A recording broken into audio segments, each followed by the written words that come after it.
سلامونه مې یو ځل بیا له همت جان IPCL چینل څخه ومنئ. اسانه انګلیسي زده کړې کورس په لړ کې نن په 4م درس باندې درته پیل کوم. د هیله چې تاسو تېرې ویډیوګانې کتلې وي او زده کړې به مو وي. د نن 4م درس موضوع چې دا هغه پروناون یا هم ضمیرونه دي. څنګه موږ دغه ضمیرونه استعمالولی شو، ضمیرونه څه شي ته ویل کېږي. نو راځم دغه ویډیو کې ټوله طریقه درښیم. که تاسو زما چینل کې نوي یاست زما چینل درسره سبسکرایب کړئ ترڅو زما هره ویډیو تاسو ته پر وخت ورسیږي. ضمیر چې دا ضمیر په خپله هغه کلمه ده چې په جمله کې د اسم یا هم د نوم پر ځای استعمالیږي ترڅو په جمله کې د تکرار څخه ډډه وشي. صحیح ده. او همداشانته ضمیر چې دا په کلمه کې په جمله کې د شیانو، اشخاصو او همداشانته د حیواناتو یادونه کوي. ضمیرونه چې دي هغه په درې ډوله دي. یو سبجیکټ پروناون یا هم فاعل ضمیرونه دي، بل آبجیکټ پروناون مفعول ضمیرونه دي او دا یې ترڅنګ پوزیسیو پروناون یا ملکیت ضمیرونه دي. صحیح ده. سبجیکټ پروناون چې دي هغه دغه ځینې دي: I he she they we you it. دغه چې دي دا سبجیکټ یا هم فاعل ضمیرونه دي. صحیح ده. فاعل ضمیرونه چې دي هغه چاته ویل کېږي؟ فاعل ضمیرونه چې دي دا د جملې په سر کې راځي چې د عمل ترسره کوونکی یې څرګندوي. صحیح ده. لکه زه راځمه په آی کې یوه جمله درته جوړوم. صحیح ده. په آی کې I am a student. زه یو شاګرد یم. آی چې دا د جملې په سر کې راغی. صحیح ده. I am a student. زه یو شاګرد یم. نو دغه چې شو دا سبجیکټ پروناون شو، یعنې د جملې په سر کې آی راغی. صحیح ده. نو له زیاتو هغه نه په مثالونه پکې تېرېږم. دا ویډیو چې دا اوږده نه شي، په راتلونکي ویډیو کې دغه ټوله کې تاسو ته زه دا ټول په جملو کې استعمالوم. صحیح ده. په راتلونکي ویډیو کې ټول درته ښه تشریح کوم. نو تاسو باید نن فقط دغه زده کړئ چې آی څه معنا، هي څه معنا، شي څه معنا، they we you it. دا باید تاسو نن ورځ زده کړئ. صحیح ده. نو سبجیکټ پروناون به مو زده کړی وي چې د جملې په سر کې راځي، یعنې I am a student. زه یو شاګرد یم. آی چې دا د جملې په سر کې راغی. نو آی معنا زه، هي معنا هغه، شي معنا هغې د ښځې د زنانه لپاره استعمالیږي، هم د مؤنث لپاره. د معنا دوی، وی معنا موږ، یو معنا تاسې، ایټ معنا دغه.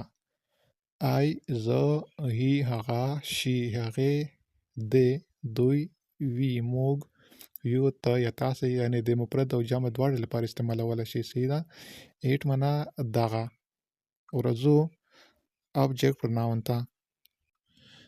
مفعول ضمیرونه یا هم آبجیکټ ضمیرونه چې دي دغه ضمیرونه چې دي دغه د جملې په منځ او یا هم پای کې راځي چې د دغه عمل پر چا او په څه ترسره کېږي دا څرګندوي. صحیح ده.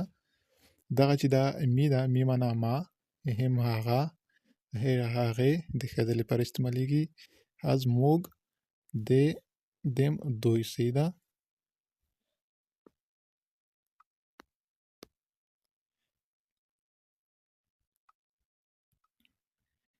می ما، هم هغه، هغې، از موږ، دم دوی. یعنې آبجیکټ پروناون چې دي دا د جملې په سر او یا هم منځ کې راځي. د دغه عمل چې دی په چا او څه ترسره کېږي دغه څرګندوي. صحیح ده. زه راځمه یوه جمله درته جوړوم پکې.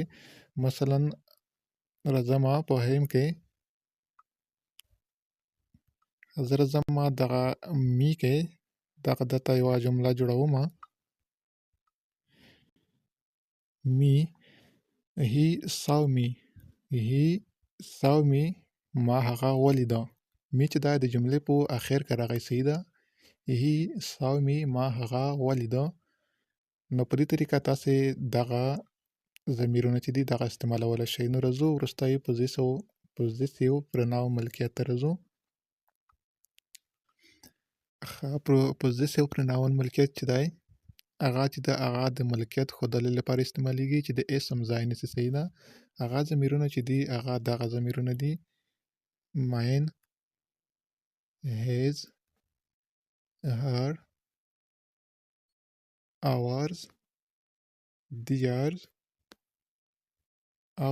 yours. مین چې دی مین معنا زما هیز هغه هیر هغې ours زمونږ theirs د دوی yours ستاسو نو راځو یوه جمله پکې جوړو دغه کې هم هیڅ ته راځو په هیڅ کې یوه جمله جوړوو this book is his دغه کتاب چې دی د هغه دی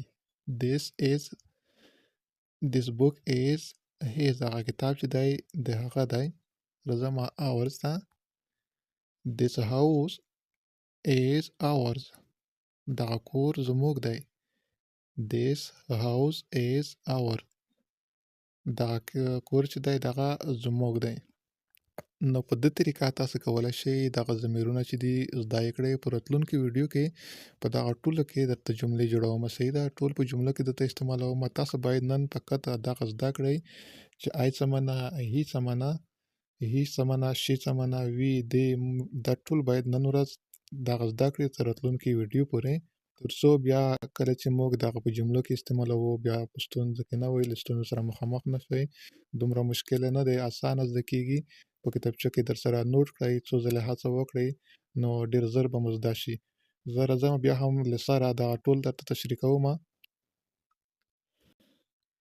آی زه هی هغه شي هغې دی دوی وي موږ یو تاسې ایټ دغه